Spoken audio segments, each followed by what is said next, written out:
गांधी जी की अफ्रीका यात्रा। 1 वर्ष के कानून के असफल अभ्यास के बाद गांधी जी ने दक्षिण अफ्रीका के व्यापारी दादा अब्दुल्ला का कानूनी सलाहकार बनने का प्रस्ताव स्वीकार कर लिया। 1883 में गांधी जी ने अफ्रीका, डरबन के लिए प्रस्थान किया। इस यात्रा और वहां के अनुभवों ने गांधी जी के जीवन को एक महत्वपूर्ण मोड़ दिया। इस यात्रा के दौरान गांधी जी को भारतीयों के साथ हो रहे भेदभाव को देखा।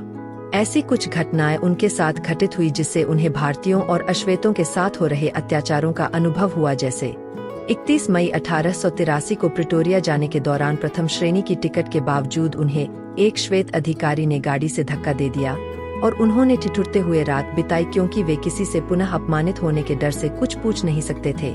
एक अन्य घटना में एक घोड़ा चालक ने उन्हें पीटा क्योंकि उन्होंने एक श्वेत अंग्रेज को सीट देकर पायदान पर बैठकर यात्रा करने से इनकार कर दिया था। यूरोपियों के लिए सुरक्षित होटलों पर जाने से रोक आदि कुछ ऐसी घटनाएं थी जिन्होंने गांधी जी के जीवन का रुख ही बदल दिया। नटाल, अफ्रीका में भारतीय व्यापारियों और श्रमिकों के लिए यह अपमान आम बात थी और गांधी जी के लिए एक नया अनुभव। यहीं से गांधी जी के जीवन में एक नए अध्याय की शुरुआत हुई।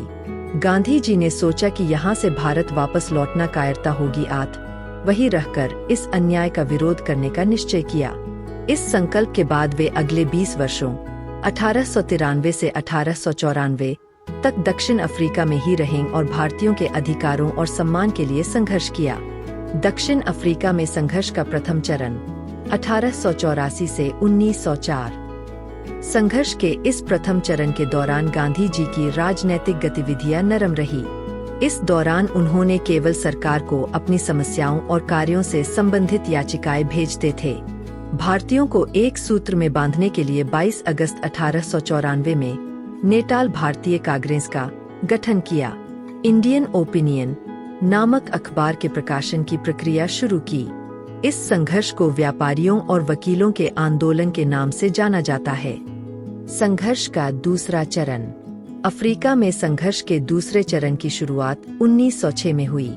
इस समय उपनिवेशों की राजनीतिक स्थिति में परिवर्तन हो चुका था, तो गांधी जी ने नए स्तर से आंदोलन को प्रारंभ किया। यहीं से मूल गांधीवादी प्रणाली की शुरुआत मानी जाती है। 30 मई 1910 में जोहान्सबर्ग में टालस्टॉय और फिनिक्स सेंटमेंट की स्थापना। कांग्रेस के कार्यकर्ताओं को अहिंसा और सत्याग्रह का प्रशिक्षण। महात्मा गांधी का भारत आगमन। 1915 में 46 वर्ष की उम्र में गांधी जी भारत लौट आए और भारत की स्थिति का सूक्ष्म अध्ययन किया। गोपाल कृष्ण गोखले, गांधी जी के राजनीतिक गुरु, की सलाह पर गांधी जी ने 1 वर्ष शांतिपूर्ण बिना किसी आंदोलन के व्यतीत किया। इस समय में उन्होंने भारत की वास्तविक स्थिति से रूबरू होने के लिए पूरे भारत का भ्रमण किया। 1916 में गांधी जी ने अहमदाबाद में साबरमती आश्रम की स्थापना की। फरवरी 1916 में गांधी जी ने पहली बार बनारस हिंदू विश्वविद्यालय में मंच पर भाषण दिया, जिसकी चर्चा पूरे भारत में हुई। भारतीय स्वतंत्रता आंदोलन में सक्रिय भूमिका। चंपारण और खेड़ा आंदोलन 1917 से 1918। साल 1917 में बिहार के चंपारण जिले में रहने वाले किसानों के हक के लिए गांधी जी ने आंदोलन किया।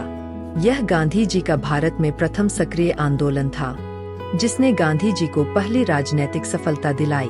इस आंदोलन में उन्होंने अहिंसात्मक सत्याग्रह को अपना हथियार बनाया और इस प्रयोग में प्रत्याशित सफलता भी अर्जित की। 19वीं शताब्दी के अंत में गुजरात के खेड़ा जिले के किसान अकाल पड़ने के कारण असहाय हो गए और उस समय उपभोग की वस्तुओं के भी दाम बहुत बढ़ गए थे। ऐसे में किसान करों का भुगतान करने में बिल्कुल असमर्थ थे।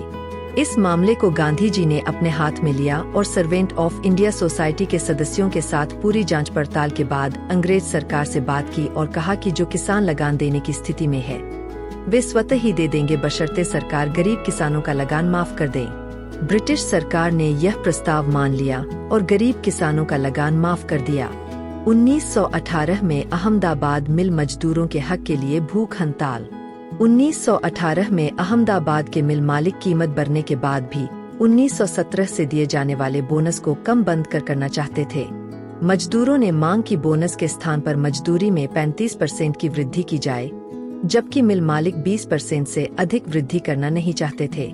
गांधी जी ने इस मामले को सौंपने की मांग की, किंतु मिल मालिकों ने वादा खिलाफी करते हुए 20% वृद्धि की, जिसके खिलाफ गांधी जी ने पहली बार भूख हड़ताल की। यह इस हड़ताल की सबसे खास बात थी। भूख हड़ताल के कारण मिल मालिकों को मजदूरों की मांग माननी पड़ी। इन आंदोलनों ने गांधी जी को जनप्रिय नेता तथा भारतीय राजनीति के प्रमुख स्तंभ के रूप में स्थापित कर दिया।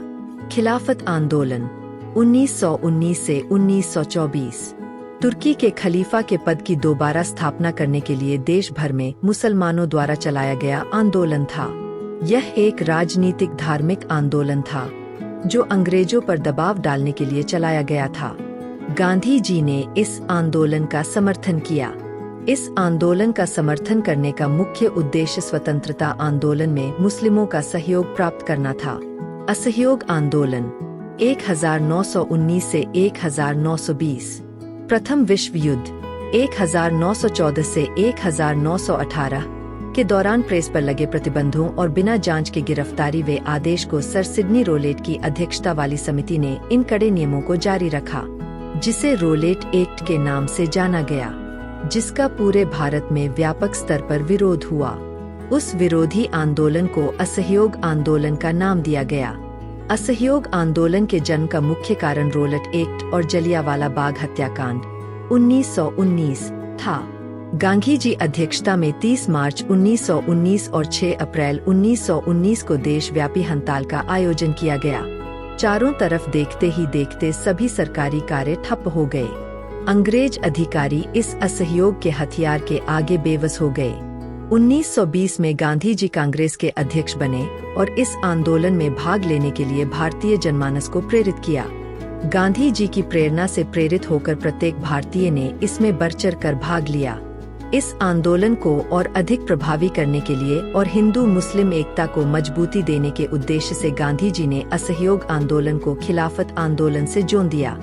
सरकारी आंकड़ों के अनुसार साल 1921 में 396 हड़तालें आयोजित की गई, जिसमें 6 लाख श्रमिकों ने भाग लिया था और इस दौरान लगभग 70 लाख कार्य दिवसों का नुकसान हुआ था।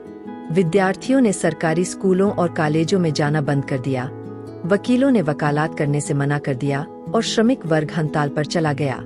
इस प्रकार प्रत्येक भारतीय नागरिक ने अपने अपने ढंग से गांधी जी के इस आंदोलन को सफल बनाने में सहयोग किया। 1857 की क्रांति के बाद यह सबसे बड़ा आंदोलन था जिसने भारत में ब्रिटिश शासन के अस्तित्व को खतरे में डाल दिया था।